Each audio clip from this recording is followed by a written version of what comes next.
So they were walking, the Indian and this businessman, along the road, and they saw somebody up ahead of them.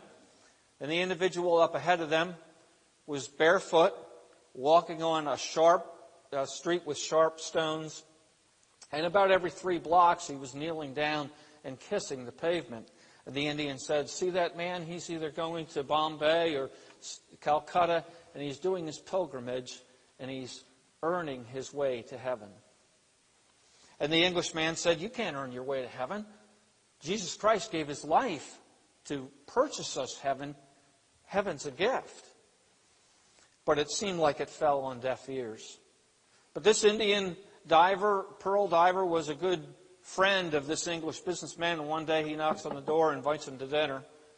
And there at dinner, the Indian diver pulls out a box. And in that box he unwraps.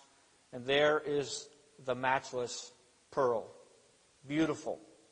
Perfect in every detail.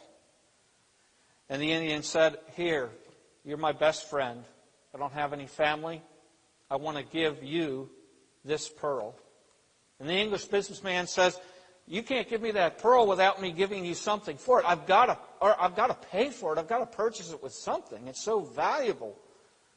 And the Indian diver said, "Well, I don't tell many people this, but my son was the best pearl diver in all the coast of India. And he was determined to get the best and matchless pearl. And he dove, and he got this pearl and this oyster, but he died after that dive and from that dive. And he said, if you gave me something for that, it would cheapen the death of my son. I cannot take a penny for that." And the businessman turned to that Indian and he said, "That's just what God did in sending his son and dying on the cross for us and giving us the gift of God, eternal life, through Jesus Christ our Lord." And all of a sudden, just like I woke up from that dream, this person, they woke up and they understood. They understood how you cannot earn salvation if you knew the gift of God. What do you think?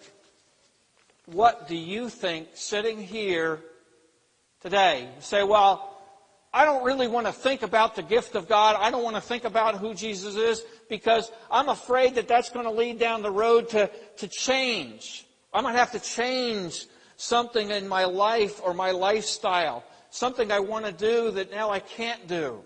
I want to have the life that says I can do and live as I please. Even though when God gave the commandments, He said, He gave those commandments that it may be well with you and your children after you. I just got done reading that in Deuteronomy chapter 5 a couple days ago. We have to have faith in that and believe in that. But purge that thought from your mind. Believe, if you knew the gift of God, you heard what the gift of God is now. Please, please, purge that from your mind. Understand the gift of God is Jesus, is eternal life through Jesus Christ our Lord, and the faith to have that. Second point, first point is the gift of God. Second point is, who is Jesus? And I've really thought about Jesus here in front of this woman. In John, we went through John chapter 1. He's the eternal God. In the beginning was the Word, and the Word was with God. That beginning, that isn't even the beginning of the earth or creation. That's really way back in eternity. He is the eternal God. In the beginning was the Word, and the Word is a word for Jesus.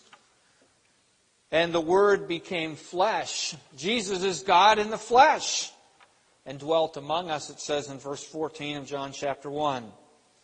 He is Creator. All things are made by Him, and without Him was not anything made that was made.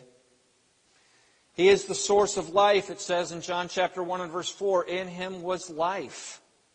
You know, man, in all his gadgets, and we live with these flat screen devices, and they are amazingly complex and amazingly small, but man cannot take any combination of substances or anything together and somehow breathe into it life. Jesus is the... Why do we live? How can we live? I mean, how is it that we live? It is Jesus Christ that is the author of life. In Him was life. And He is light. He says, I am the light of the world. Righteousness and purity are from Him. He is the Lamb of God. Behold, the Lamb of God that takes away the sin of the world. I already explained that eternal life is through Jesus Christ. He is the Lamb of God in that He was innocent and He was sacrificed for the guilty, us, that need His salvation. But we know all these things, and for God so loved the world that He gave His only begotten Son. He loved us, God loved us, and gave us the Son. He is the Son that is the gift of God. I have a question here. What do you think it is about Jesus that she could have known, this woman at the well, that she could have known that would make her ask of Him for living water? I remember before I was saved, well, you think about that question. I remember before I was saved, I was part of a youth group, listening about Bible studies, confused about the Bible, questioning whether it was true or not.